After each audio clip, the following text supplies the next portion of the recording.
Hi, everybody. VIP Pat here. Well, the St. Louis Cardinals returned home Friday night for a big series against the Chicago Cubs after just a terrible road trip. Uh, Bad news all the way around, in my humble opinion. So, talking about that bad stuff, we're going to just go right on past that. Friday night, Andre Palante was a pitcher for the Cardinals, Imanaga for the Cubs. Cubs went up 3-0 in the first inning, and it just really didn't look very good. But as the weekend before, I believe, when Brian Torres came up and hit a home run in his first game as a Major League Cardinal, Nelson Velasquez, the very first pitch he saw in the bottom of the first, he blasts into the bullpen in left field. The Cards were tied.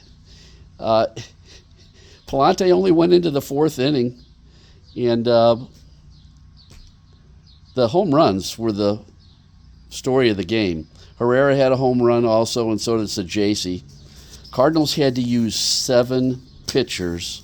They used Brule, they used Soriano, they used Romero, Stanek. O'Brien gave up a home run. Ian Happ was the one who hit the home run in the first inning for the Cubs. So it was an exciting game, and the Cardinals kind of fought through it and won that game. So 6-5 was the score. Saturday was a terrible game. Leahy, he got into the 5th inning, but the bullpen was terrible. Fernandez gave up 2. Graceffo gave up 1. Matt Pouchard, our Rule 5 guy who subsequently was designated for assignment, he gave up a couple of runs. That was the Pete Crow Armstrong. I call him Crow Magnon Armstrong. The Pete Crow Armstrong game where the tarps off guys, they were taunting him, calling him overrated. What does he do? He blasts a home run right into the same seats where the tarps off guys were. So anyway, Saturday, 6-1 Cubs. Yuck. But Sunday, now that was a game. Matthew Liberatore, who you think is going to be your number one starter, but hasn't really acquitted himself to that level.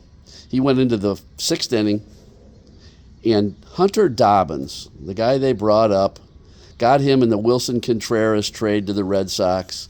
He went 3 2/3, almost 4 innings. So the Cardinals did not have to touch the bullpen. Cardinals had 1 through 6 had all the hits, and Walker had an RBI. Burleson a good game with 2 RBIs. Mason Wynn had a couple of RBIs. So the Cards win the series.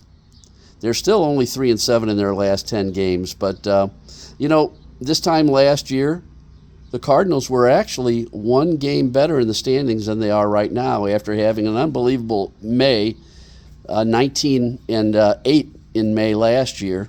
June wasn't terrible last year for the Cardinals either, but July, August, September were just awful. So let's see what happens here.